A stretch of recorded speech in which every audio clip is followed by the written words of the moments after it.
Hi, I'm Jen Royle with the Boston Herald, and welcome to another edition of Talk of the Town, sponsored by Aria Trattoria, one of the best Italian restaurants in the North End of Boston. I'm here at a rainy, dismal Fenway Park, getting ready to talk to Joe Nathan, the closer for the Detroit Tigers, who I'm guessing is close to retirement, but also a very good friend of a lot of the Red Sox players across the diamond here, one being his former teammate Mike Napoli, who they were teammates together for the Texas Rangers.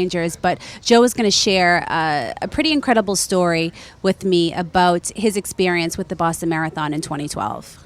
Hi, Joe Nathan. Hi. Okay, 14th season in baseball. 10 saves so far this season, 3 in your last 3 games against Baltimore. Your arm doesn't seem to be that of a 39-year-old.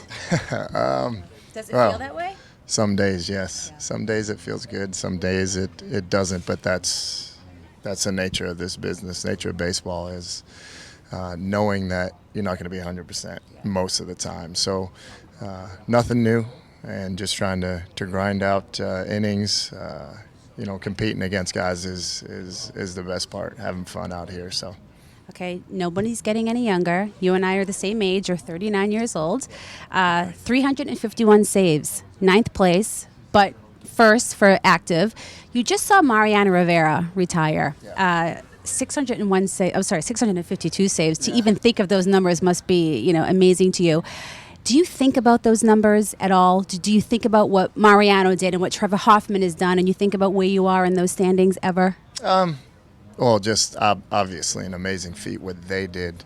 Having that opportunity, for one, to have that many years under your belt and be able to close for that many years. For me, I don't really pay attention to the total because I started closing so late. It started when I was just about 30 years old, so it wouldn't be fair for me to even try to compete with those totals. So I'm just going to try and continue to put up consistent numbers, and when my arm decides that it's finally done playing, we'll see where the numbers lay. Okay, well, as I just mentioned, we saw Mariano Rivera retire. Now Derek Jeter's making his farewell tour. Do you think about the end, and how does that make you feel at 39 years old, giving everything that you've done in baseball? I don't think about the end. I don't think I want to yet. I think knowing that I still owe it to the organization I'm playing for to come out here and just continue to do what I've done, and that's compete and try and win as many ball games as we can and get to the postseason. So I think when you start thinking about the end, you kind of lose track of where your focus should be, and right now I'm just trying to compete every day and help this club win. What would you do after baseball? Do you ever think about that? Not. I know I just asked you, do you think about life after baseball? But do you think about what every day would be like for you? I'm sure spending time with your family would be one. Yeah. I think having more time to do things for the kids, help them with their activities, help them to grow up and just be around more often would be cool. But besides that, it is scary because you've done this for, not just the time in pro ball, but, before that, I've done it my whole life. So to think about that day is definitely scary, but I think I'd still like to be involved in the game somehow. Maybe be on this side of it where you are, but we'll see.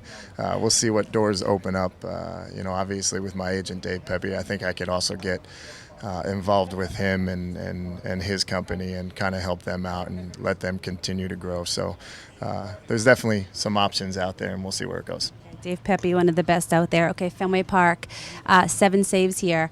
Do you like pitching here, and why? Obviously, yeah. It's electric ballpark. The challenge of the lineup over there is definitely the most fun is going up against these guys. Obviously, I know a lot of guys. I've played with some of the guys. I've played against some of the guys for so long that it's definitely a cat and mouse game. They know me so well. I know them, and just getting out there and doing your best and see what happens. Sometimes they're going to get you, but hopefully more times than not, you get them. Yes, you played with A.J. Brzezinski in Minnesota, Mike Napoli in Texas. We'll get to Napoli. That's going to be our last question. We'll end on a fun note, but I want to get deep with you for 1 second, Joe. I ran into you a couple of years ago on Boylston Street, a year before the marathon bombing. Yes. So you saw firsthand what Marathon Monday is like for us Bostonians, what it means to this city. When you saw the tragic events that happened in 2013, did that hit home a little to you because you had experienced what we all experience one Monday of every year?